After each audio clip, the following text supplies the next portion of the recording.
Everybody's gonna have a film that just connects with them for some reason they can't entirely explain. For many, that movie was My Neighbor Totoro. For me, it's Kiki's Delivery Service.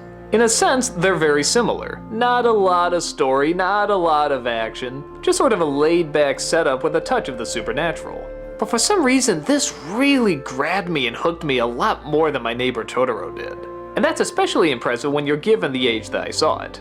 I was a junior in high school when I first saw this, and I didn't want to see any of this prissy stuff. What, a little witch with a big bow flying around, not casting spells, but instead delivering bread to people? Ah, come on. Give her a machine gun or something. I'm a stupid high schooler, that's what I want to see. But even with that prejudice going in, I saw this on TV and surprisingly kept watching it. Even for as cutesy and simple as it was, something about it just really drew me into it. To a point where at the end, I found myself really loving it. The story centers around Kiki, of course, played by Kirsten Dunst. She's excited because she's at the age where witches can set off on their own and try to find their own identity. They leave the family, find a place to live, and try to see if they can work in the real world. She flies to a town far away where she eventually gets a job as a delivery girl. Accompanied by her snarky cat, voiced by Will Hartman, the movie just follows her around as she does sort of typical girly things. Make deliveries, chat it up with friends, talk about boys, all that good stuff. And once again, that's kind of all there is to it, just watching the simple life of this little witch. I really love how Miyazaki's worlds are just so accepting of these fantastic supernatural elements. They just live in a world where witches are normal. Okay, whatever, there's a witch flying around. Hi, how you doing? But at the same time, they still ask her questions and want to know things about her. It gives a very clear understanding of how they're accepted in this world. Kirsten Dunst is absolutely perfect as Kiki. It never feels forced, it never feels like she's playing the role too young or too old. It seems like the perfect age. All the side actors are great too. The only one I might have an issue with is Phil Hartman as the cat. I don't know, it's not bad, but there's always something about his cynical sense of humor where you're not sure if he's really taking the role seriously or not. A lot of people can find that even funnier, but I don't know, sometimes it seems a touch off-putting to me, but then again, that's also kind of the character, so I'm up in the air about it, but it doesn't distract too much for me. I can see how people would enjoy him. Your room is nice, but let's take your mother's. You're no help. If I did have a problem, it's once again kind of like My Neighbor Totoro, there's kind of a forced climax at the end.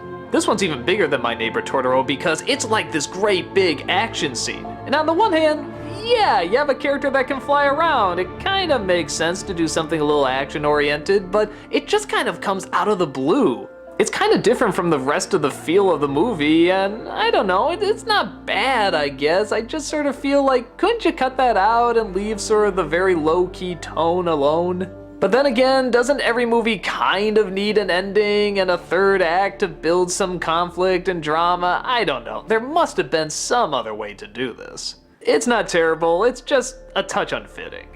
But the rest of the film, like I said, is just enjoying the very simple but likable life of this little girl.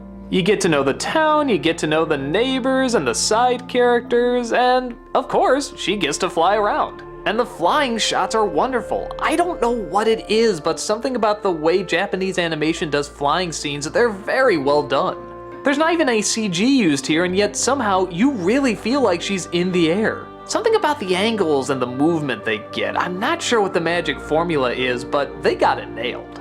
Somehow they animate it so that you feel the weight of the character that's actually flying, and I don't know how you do that, but they found a way. Look at how she drops here, you feel the gravity in that scene. Like I said, I'm not entirely sure why I like this one more than My Neighbor Totoro, but something about it really did grab me. Maybe it's because she does explore a little bit more and she does have to travel. But at the same time, you get an idea about how this world works and how people accept witches, and yeah, you almost kind of want to live in this world. It seems so simple and relaxed that you really enjoy being there. You kind of want to sit with this artist and talk about what she's painting. You kind of want to help this old lady bake something for her granddaughter's birthday. And you really get bummed out when the daughter actually doesn't like the thing that she bakes, and you're just like, come on, you spoiled little brat, what's wrong with you? She worked really hard for that, you ungrateful little bitch!